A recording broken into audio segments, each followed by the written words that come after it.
Inlang is Git-based globalization infrastructure for software. It makes my life as a developer very easy, so let me show it to you real quick.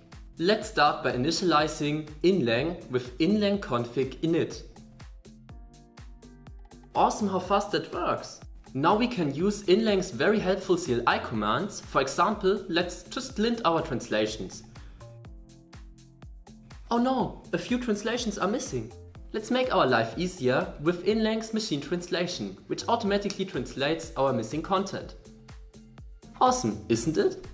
We can also see translations directly in the source code. That's possible with inlang's IDE extension. Want to translate this text, for example? No problem, just extract it with the code action.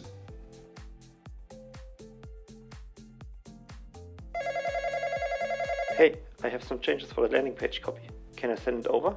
These translators, huh? Wait, I have something for you. I will send you a link where you can visually edit the translation directly.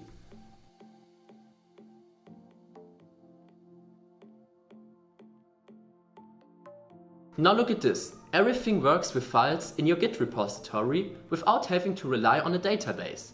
And here you can see that everything is contributed to a pull request. It's as easy as that.